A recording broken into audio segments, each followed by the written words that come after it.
you have to be open to letting your culture evolve a little bit, because culture should be influenced by the people that are with you and around you. So I don't think you can put your stamp on and say, you're employee number 1 and this is our culture, and you're employee number 5 and it's still the same, because I want it to be this way. And I read it in a book. I remember what I was like when I was 22 years old, and I didn't think it was going to be about the people, if I'm being honest. And since I've grown my business now considerably, and today it's different. It's the rewards are truly, I tell people all the time, it's not just taking care of my family, it's taking care of 100 other families. Right. And at the end of the day, that speaks volumes to the person, to the product, to the business. So I like to point that out any chance I get. If you do all the right things, that follows, right? And that's the added value or benefit. It's how we grow, and that's how we provide. So, I mean, it is directly or indirectly related to all of this, but it's the byproduct in my mind. Hello and welcome back to another episode of the Blue is the New White podcast. Super excited about our guest today, Mr. Michael Moorhouse from Mosquito Shield. Welcome to the show. Awesome. Thanks so much, Josh. Love being here with you. Yeah. I'm really pumped for this conversation, just of the little I know about you and the little that I've read about you. I think that we're going to be able to get some great little nuggets for our audience. So I hope you guys are all paying attention out there and you are ready for this talk. So Michael, can you just kind of tell us, before we really jump into things, what are you an expert in? Wow, that's a hell of a question to start off, Yes. to start the show off with. So let me try to think on that for a minute. I don't know. I feel like I'm really good at empowering people to sort of take that next step. Is certainly, running a franchise company. It's about ownership and business ownership. And I've been involved on the Fran Dev side, so bringing people into our system from day one. So we have over 100 owners in our franchise system, and I've brought every single one of them into the business. So I feel like helping them take that leap. I call it a leap of faith, and I always share with everyone that leap doesn't go away. There's risk in this, right? But my goal is to make it something that they feel like is a manageable jump. And I feel like that's something that I've done a pretty good job at over the years of doing this, is encouraging and empowering people to take that leap of faith. That's amazing. We're gonna kind of break that down a little bit. So I'm curious, is there a specific type of person that comes to you that wants to franchise or wants to open one of these businesses? Yeah, I think what I've learned over the 11 years now that we've been franchising is that it attracts a kind of a unique individual, Josh, because everyone has some level of being risk averse, and franchising is supposed to eliminate a lot of that, right? It's designed to be a business in the box. So I think it tends to lure people in that just aren't cut out to do this, but because of the safety net of franchising, they tend to explore it a little more than they would just to go out and open their own business. So I think having a really transparent process and a process that exposes a candidate to as much information as possible, so they really can go into this eyes wide open, I think is really critical in getting somebody through that journey. And I think that's something that I've tried to focus on over the years and help people with that process. Well, that's really interesting. So we're going to get kind of into the leadership aspect of that, because I'm picking out a lot of leadership qualities just in that aspect of what you do. But before we get down that road, I'm curious kind of about the logistics, right? I mean, can you tell me a little bit more about Mosquito Shield, how it started, and then maybe, how it became a franchised company? Yeah, I would love to, because that's where I got my start with the brand. So, on a little bit of a Fran Dev plug, we've been doing this for almost 23 years now.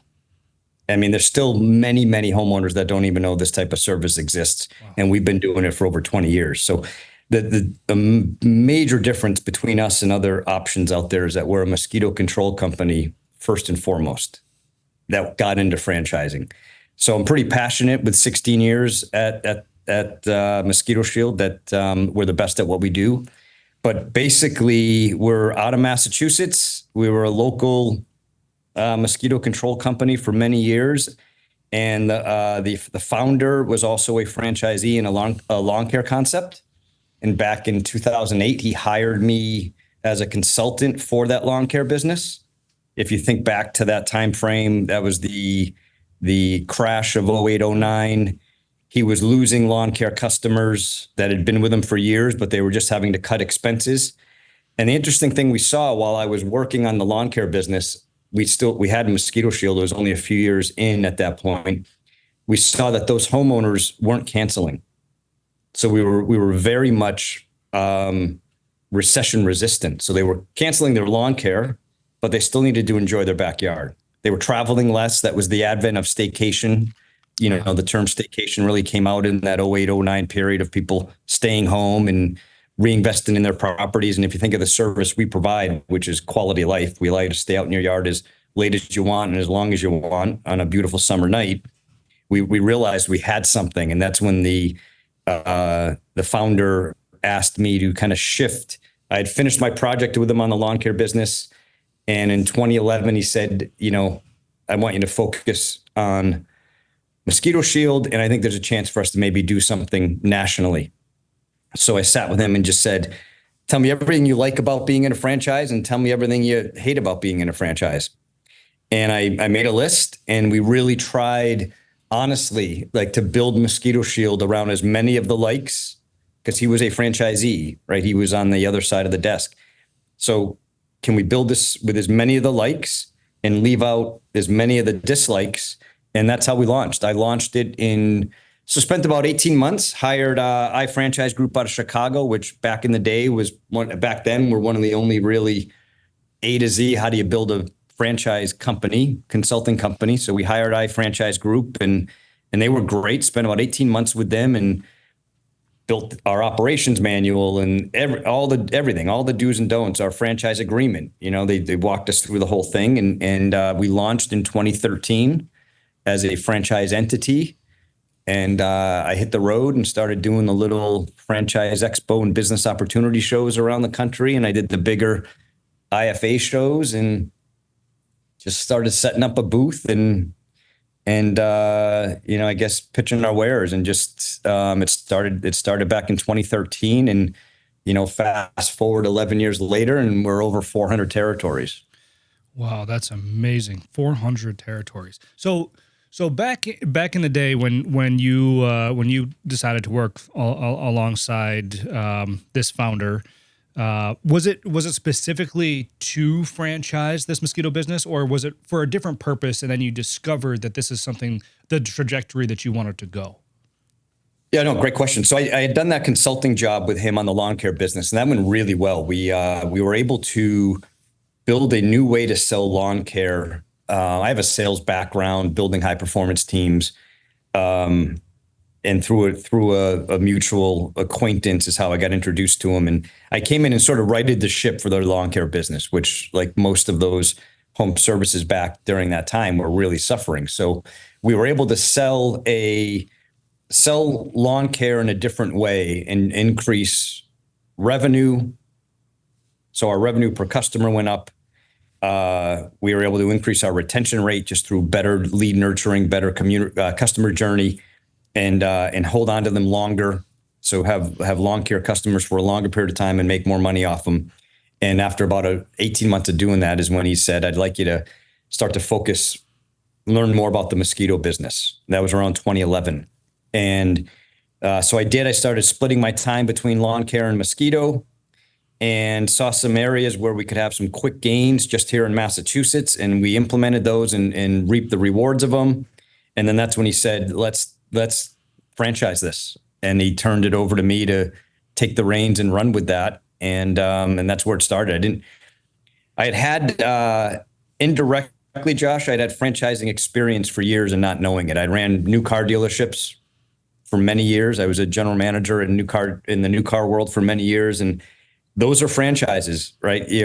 Whatever brand you're with, you're responsible to follow guidelines, brand standards, do's and don'ts, right? So I indirectly had been sort of living in the franchise world on the Z side unknowingly. And so there was a lot of, I think that helped accelerate some of the understanding I had around building a franchise model. And certainly with the consulting group we use, they were a huge resource for that. And that's how we got off the ground. And, building it and launching it is one thing, but starting to try to, when you have zero and you're trying to get that first person to commit, right? That's not an easy thing to do. I learned that quickly. I was doing shows and everyone coming up to the booth, well, how many territories do you have? How many are open? How many are, and I quickly learned that zero was not the answer. So I had to shift to several under development was my line. We've got several under development. So it was fun, and it's been a whirlwind since. Oh, that's amazing. So I've got a few questions about this. I'm curious, why was franchising the method of growth that you chose to utilize? Yeah, very strategic and great question. So it's either corporate development or franchising, right? Those are the two ways we could have gone. We could have opened up our own locations around the country. Two things were happening at that time. One was there was only one national franchise player at the time in Mosquito specific, right? Not general pest, but Mosquito specific. So, credit to our founder and we saw an opportunity to kind of put a stake in the ground because again, even though there was a franchise concept out there in 2013, they had only been in business for a couple of years. We had already been in business for, at that point, 12 years, 11 years as a company. Wow. And with a massive customer base here in Massachusetts. So we knew we had a leg up and a head start on anybody. So we felt like speed to market would be much faster through franchising than we would be able to without bringing in investors and having to really capitalize this. To the corporate model or path can be very expensive and very slow. So we thought speed to market was going to be important because we were the leader at the time. No one had, we sort of, I don't make the claim that we were the first person to ever try to control mosquitoes, but we were, from a structured method, we were really the pioneers of this type of industry. Mm-hmm. So we wanted to get to market quickly. So that was the main reason of choosing franchising over corporate development. Okay, that all makes sense. So is there a way that you could almost summarize this and say, hey, consider franchise as a way to grow your business if you're after X, Y, and Z? Some tangible takeaway advice for our audience, or corporate, right? I mean, is there certain things that someone out there listening should look at specifically if they're thinking about one of these two ways to grow? Yeah. So I think one is if, depending on the industry you're in, if you have that first to market opportunity, right? Because that can never be taken away from you. So if you're in a position where you're in a sort of either an emerging space or a fragmented space, that can be one and the same or different. So there can be plenty of providers doing window box installation, but they all do it really poorly and fragmented. You can be first to market with a fully baked concept, right? So you don't have to invent something new, but if you have a way of doing something better, I think franchising is the absolute way to go. It's the fastest, trusted way to get your business out to the masses. Okay. That makes sense. I like that. Simply put, first to market opportunity. That's great. Okay. So I'm curious on some personal mindset stuff while this was all happening, right? How should I phrase this?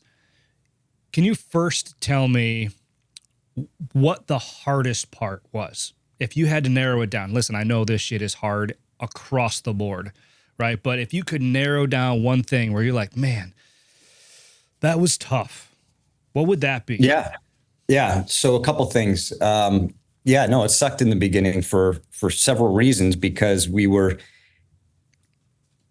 we were really good at controlling mosquitoes. We knew nothing about franchising. Right. So that was really difficult. Like we're a franchise company, and as franchise companies started to jump into this space because they saw it as an opportunity, they had built and sold many times over very successful franchise concepts. I mean, a lot of them came from the frozen yogurt and bagel world, and didn't apply to what we do, but they had the model in the blueprint of franchising. So we were the best at mosquito control, trying to learn franchising. And honestly, for the first couple of years, it was just myself and the founder was still running his other businesses. So it was me wearing a lot of hats, and most of them didn't fit. Right. So, I look at when we launched this, I think the one thing that everyone was surprised about, including the firm we used to help us launch this, was they said that two things. The goal was 10 new franchisees in the first 24 months. And they felt 5 out of the 10 would come from a like industry. So lawn care, landscape, pest control. So they'd be blue collar. Half of them would add this on as a service. Mm-hmm. But I sold 10 in the first 10 months, and 9 out of the 10 were white collar. And post COVID, we have terms for all of these types of people now, right? The corporate refugee. Back then, it was just nobody knew what that was happening. We're talking about 11 years ago, where home services was still not taking off like it has since. So these 9 out of the 10, I had one landscaper, and the rest were all white collar people that were looking to take control of their lives, right? Change their destiny, build generational wealth for themselves and their families. And it was really humbling for me that they were considering me, because I felt like they were buying me, and that they were also, it was a brand new industry. And I had, going back to my comment, I had several under development, but I hadn't sold one yet. Yeah. Right. So I still, we have 8 out of our original 10 franchisees, 11 and 12 years later, are still with us. Wow. I consider them stakeholders in this brand. I lean on them heavily, right? And then the other challenging part, which is with the root of your question, is as we started to grow, and as I started to build a team under me, they would handle. I say this today, like if a franchisee is upset about something, they call someone on the team. If they're pissed off, they still call me. That's the way it goes, yep, right? Yep. And I welcome that. But the point is, in the beginning, it was just drinking from a fire hose, and you don't know what you don't know. Mm. And I think we were really selective in the beginning, and I still encourage that. We had franchisees sitting here on our couch, candidates that we turned away from for a number of different reasons. Either they were, undercapitalized or overcapitalized, but wrong culture fit. And I saw them on rosters of other franchise systems months later, so we were pretty selective in the early days, which allowed us to foundationally build that core of really great franchisees. Wow. That's a great answer, by the way. Thank you for that. So now I'm going to flip the script, and I'm going to ask you, what was the most fun part about what you did? Yeah, it's now. So to still have 8 of the original 10, and to for a lot of this stuff. Listen, we have franchisees, and I think this is across the board in all industry. I've got franchisees that we respect each other, but maybe not the biggest fans of each other, right? But they do their job, and we support them. But the blessing for me, Josh, is that over the years, a lot of these have truly transcended the business opportunity and it's turned into friendships where we do things outside of the day to day, and text on meaningful events, good or bad, right? Like we just that's the blessing to me, is this family that has grown and developed over time. So that's the fun part. And also watching, I've got a couple of, I just was on the phone with one of them yesterday. I was on with both of them, but had the conversation with one of them. A couple of younger owners that they bought their business with their dads, unrelated, but just two different father-son teams that came into our system years ago. So the sons were in their, early 20s, 23, 24, and now they're 34 with young growing families, and their lives have changed. So one, to watch them grow up over the last 10 years and turn into incredibly, really quality human beings and great young men, and to have built these families and to go and vacation with them and spend time with them 10 years later. And it's really meaningful. That's the reward for me. That's the payoff, to see that they took a risk when they were young, and they bought in early on, and they didn't know what they were doing, and we didn't know what we were doing, but we did it together, and now their lives are changed forever. They're, That's financially set. They've built, they've built an amazing business. They've got something to hand down to their growing young families. That's, to me, that's the reward. That's amazing. I think it's worth noting that when I ask that question to leaders in business or anything else, it almost never comes down to money. It's always about people in some way, shape, or form. So it's just, oh my gosh, totally. There's no doubt. I mean, if you do all the right things, that follows, right? And that's the added value or benefit. And we're all in that. We're all in, that's how we live. That's how we grow, and that's how we provide. So, it is directly or indirectly related to all of this, but it's the byproduct in my mind. Right. Right. Exactly. And that's what I was getting at is that it's the byproduct. And you listen, we have a lot of younger listeners on the show, so I like to point that out any chance that I get, because I remember what I was like when I was 22 years old. And I didn't think it was going to be about the people, if I'm being honest. Right. And since I've grown my business now considerably, and today it's different. It's the rewards are truly, I tell people all the time, it's not just taking care of my family, it's taking care of 100 other families. Right. And that's really, at the end of the day, that speaks volumes to the person, to the product, to the business. So I like to point that out any chance I get. On that topic, you had mentioned briefly culture, fit, right? People have to be the right fit. You were selective in the beginning. So tell me, let's talk a little bit about the culture of Mosquito Shield and how that was able to remain intact, right, through the franchising. Because listen, everybody saw that McDonald's movie, right? And how, this stuff can easily get away from people, I imagine, if not run a specific way. So what was the culture of Mosquito Shield before franchising, and how did you keep that intact through the franchising? Yeah, when we first launched and started bringing on franchisees, I think that again, we brought on some very, 9 out of the 10 were corporate refugees. They were super successful, well-educated, strong-minded, and really, I had this conversation last night with a fairly new hire of ours, just kind of, teaching them the ways, so to speak. And we didn't bring on the typical franchisee. Like, we brought on almost, for lack of a better word, like very difficult franchisees. But I think what that allowed us to do was to lean on them. And I learned quickly, after making, some decisions that probably wasn't, that I didn't think through far enough. I'm like, you know what? Why am I doing this in a vacuum? Let me involve them.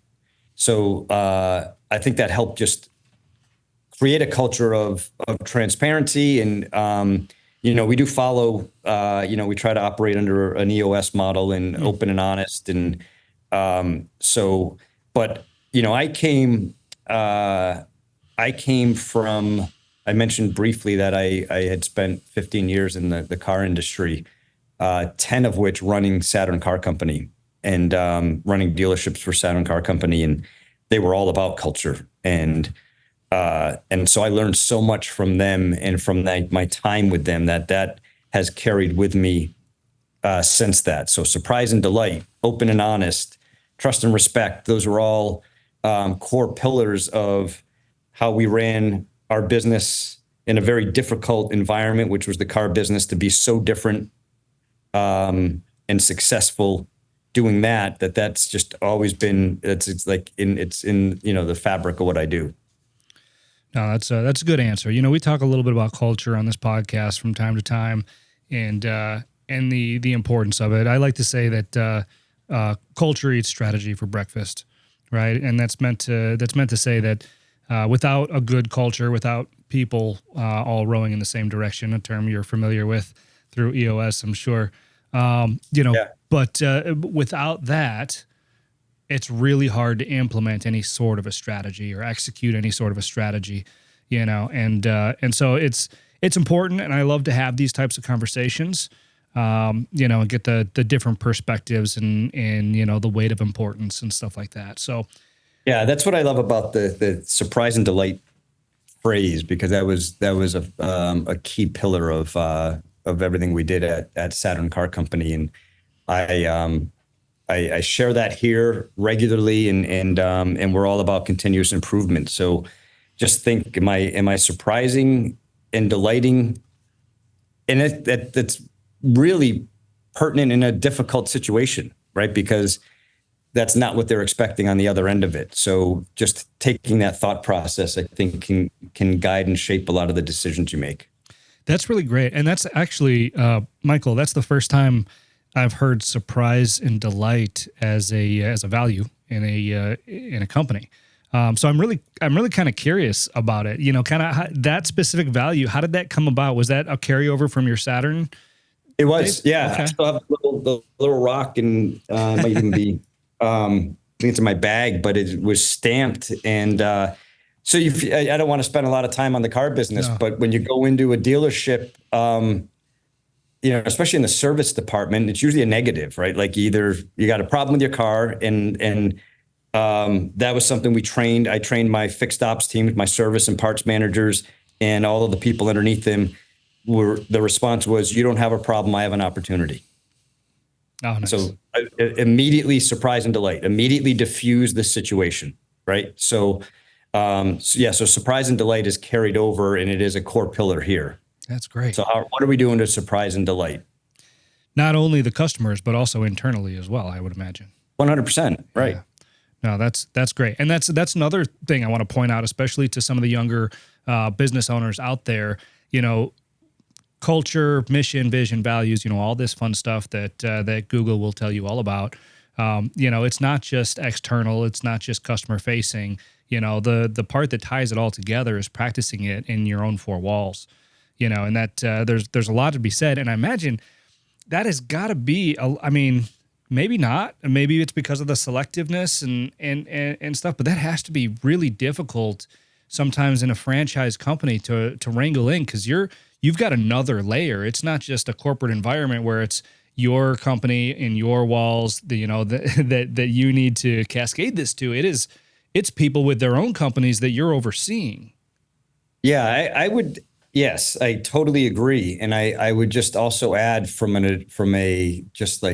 advice or encouragement standpoint is, starting out, I don't think you can force culture. And I don't think culture necessarily stays the same, right? You have to be open to letting your culture evolve a little bit, right? Because culture should be influenced by the people that are with you and around you. So I don't think you can put your stamp on and say, this is the culture. You're employee number 1, and this is our culture, and you're employee number 5, and it's still the same, right? And this is because I want it to be this way, and I read it in a book, and I think these are our values, and these are I think what we do really well here is we review it quarterly. And so basically, like, what is our mission statement as a company, which is to service and provide a quality life to our franchisees. That's in a nutshell, that's what we're here for. And then how do we do that? And we review that and say, does this still resonate with all of you? And I don't want just an agreeable yes. Like I want them to feel comfortable and feel safe to say, you know what, no, I think maybe we've gotten away from it, or maybe a new pillar needs to come in because things have evolved, right? So I just think that as critical and as important culture is, I don't think it can be forced, and I don't think it can be boilerplate. Thank you so much for saying that, Michael. I mean, that's you said it before we even started the show, right? But I feel like in a lot of areas we're cut from the same cloth. I actually just gave a keynote on this back in March at an industry conference, and almost word for word, I said that culture can evolve, right? And this is something that you won't read on Google. Google will not tell you this. You know what Google will tell you? Google will tell you that your culture is X, Y, and Z, and your objective is to find people to fit into that culture at all costs. But to your point, the people make the culture. It's subject to change like everything else. And it becomes, I mean, this is what makes business an entity, right? It makes it a living organism, you know, and encourages the cohesiveness between everybody, you know. So I just want to point out that I really like that advice, and I appreciate you saying it. No, thank you. Okay, so let's see. So I'm a little more curious about the EOS model. All right, this is something I run in my business, and we have talked about on the show. Man, how does that work with franchisees? Is everybody on the leadership team? Is that you guys up in corporate on the leadership team, and you talk about how to support the franchisees? I'm just curious about the workings of that in a franchise business. Yeah, so here at the home office, we run a true EOS platform. So we have our weekly L10s. So we have a leadership team with weekly L10s.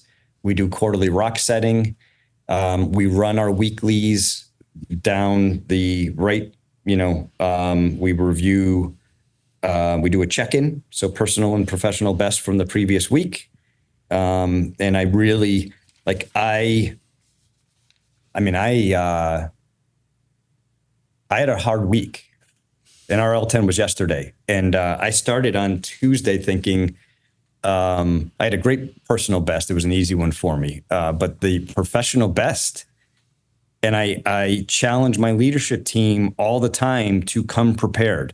To me, the check-in is the most important part of that whole meeting, and it's 5 minutes. But I want authentic, thoughtful, personal and professional best. Like, don't mail that in.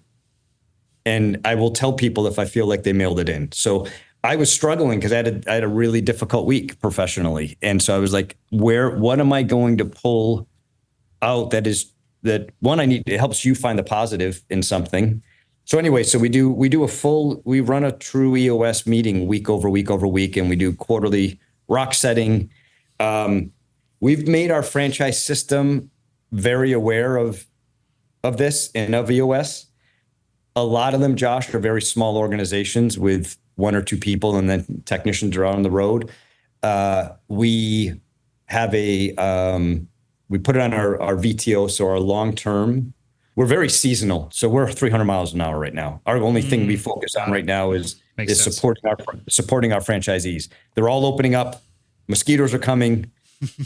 So we do have it will be a Q3 rock where we will implement EOS into a few of our larger franchise, some of our larger franchise locations, and train them on how to run EOS in their business. Wow. Oh, that's cool. That's a great offering for your franchise. Yeah, excited about it because we're 2 years in to running it, and I am I'm a huge believer in it, and I've seen the value, and everything is about accountability, and that's just a platform that really points to that. And I think I'm excited to share that with our franchisees. That's awesome. All right, we're rounding the corner here on the episode, so I just got a couple more quick questions for you. So I'd like to know, I know we talked about, why somebody might choose to franchise over grow organically, right? But I'm curious if somebody has made the decision in the service industry, a service business of some kind, if somebody has already said, all right, franchising is what I want to do, that's the direction I want to go. What is your advice to that company that makes that decision? Yeah, great question. And this is one of the things I love the most. And I don't know if we'll get to it at the end, but I'll be happy to share my personal email. Anybody considering doing this, even if it's in a competitive space, I love to help people think through and take that jump that we talked about at the beginning of the call, take that leap of faith, either to buy a business or to start one and franchise it, right? So I think there's there's really a number of key things that you want to think about in launching this. One is you need to know your geographics, demographics, and psychographics. So where your audience is, who they are, and how they think, right? So geo is the geography, like where is our core audience? Like with Mosquito Shield, we know it's single family homeowners, upper middle class. Like we know our sweet spot, right? So that's your geo, where they live, where those homes are physically, who are in those homes. So the demographic, the age group of the people we want to sell our business or our services to, and what makes those people tick. Are they food and wine subscribers? Are they do-it-yourselfers? Like whatever business you have, right? So the geo, demo, and psycho is super key.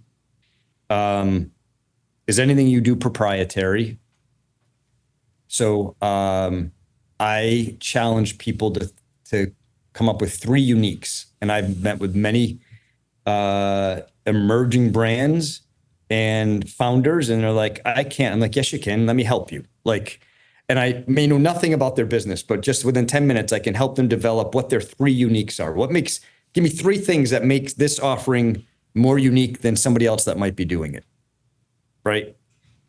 Does it have a guarantee? Is there anything can you stand behind what you're selling or offering or providing in any way? And then, is there anything proprietary? Like those are, to me, like if you were to blueprint launching a business, that's what you need to be able to sell to your first franchisee, right? The very first person that's going to buy into your business. You're telling them that you know who their customer is, you know where they live, and you know how they act. Here's 3 things that separate us from the 5 other or the 1 other doing it. Here's how we stand behind that. And then if you happen to have something proprietary, I think that's really special. So to me, I can help somebody with all of that. I can also tell someone like, you're not ready yet because you don't maybe have some of those things figured out, and that's where you need to go and do your work. But I think you can build a really successful opportunity for people by understanding those things.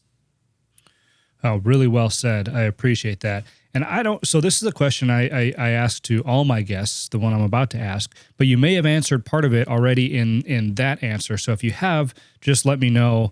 But otherwise, I'm going to ask, what is one thing that somebody could take away from this episode, right, that they could implement in their business tomorrow to push them closer to success? I'd say the 3 uniques. Really hone in on what makes you different. Got it. Because there's value there. It's more than just differentiation between somebody else.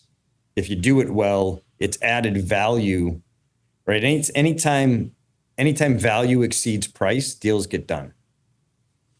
Right. So anytime I did not make that up. It's a phrase I've used for probably 20 years now. And I don't know where it originated from, but anytime value exceeds price, right? So you can charge anything you want if the value is there, right? So when you think about your business and you really just try to boil it down to 3 uniques, 3 things that make you super special or different, your value will exceed the price, and you can be the most expensive in the market and still dominate, right? You don't have to be the least expensive, right? So to answer your question, if there was just one area of focus, it would be really honing in on and identifying your uniques in your business. Love that. I appreciate that. All right, Michael, what haven't I asked? Is there anything that I missed that you want to make sure that you put out there into the... I thought you were going to ask me what my favorite song was, and you were going to take the guitar down and play while we were talking today. Because no, that's just for show, I know you expected it, so I didn't want to just do it, right? Yeah, if it's just for show, then I'm calling bullshit on this. But it is a great backdrop. So I really love this opportunity, Josh, and these are the exact platforms that I think are so valuable. So thank you for providing it. Thank you for asking me to be a part of it, because I feel like anybody that's listening that might be on the bubble, either taking the leap to be to join a model and become a business owner, or taking the leap to build their own and start a concept from an emerging standpoint. Kudos to you for thinking and doing and trying. And if anyone ever wants any support in that, I would love to be a part of it. And if they do, or if they want more information on Mosquito Shield or how to be involved with that, how can they get a hold of you?